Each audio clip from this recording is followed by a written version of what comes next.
For setting up an anchor to content on the same page, the same principles applied as we did in the last lecture. We need an opening tag, a closing tag, and an href attribute. But in this case, what is the correct href attribute? For a link to content on the same page, we have to refer to the ID of the element. The ID is a unique name which can be placed within an HTML tag. So for instance, when we go to our working document, let's give the h1 at the top of the page the ID with the name top. So you have the ID attribute equals quotation mark top, another quotation mark.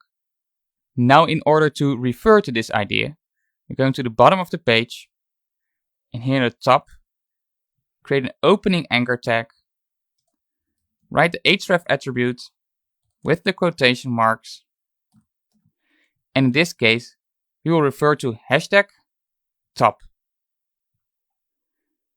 And of course, we need the closing anchor tag.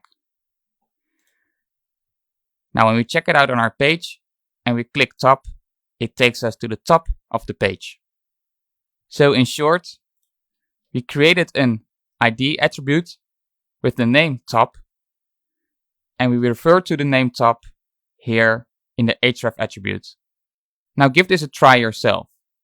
Create anchor tags around these names, where whales takes you to the whale section, elephants to the elephant section, and rhinos to the rhino section. Now pause the video and give it a try. Alright, I hope you got that. Here's how I would do it.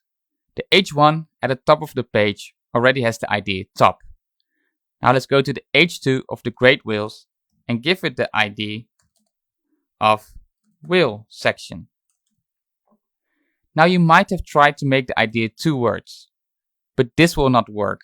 The ID needs to be one single word.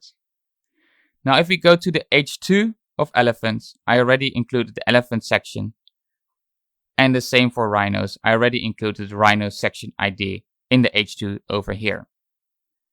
Now let's go to the bottom of the page and let's create the anchor tags.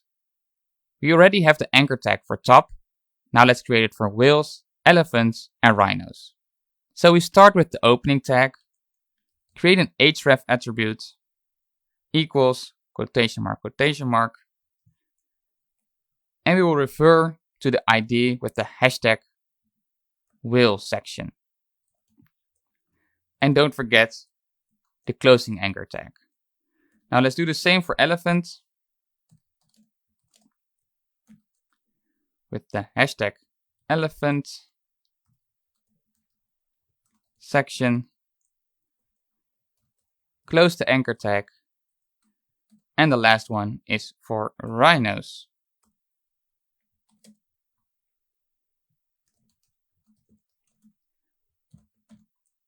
And the last closing tag. And there we go. When we check out our page and click on whales, it takes us to the content about the great whales. So now we have the unordered list tag, which contains list item tags, and the list item tags contains an anchor tag. Now if your HTML code gets very messy, remember to click tidy HTML right here. Now we can almost see this as a family tree. The unordered list tag is the parent of the list item tags. So the unordered list tag has 4 list item children, and the list item tag is the parent of the anchor tag. And this is exactly what it is called in HTML. These are parents and children. So this is a child of the unordered list, and the anchor tag here is a child of the list item. We will use parents, children, and the ID attribute a lot more in the CSS and JavaScript sections.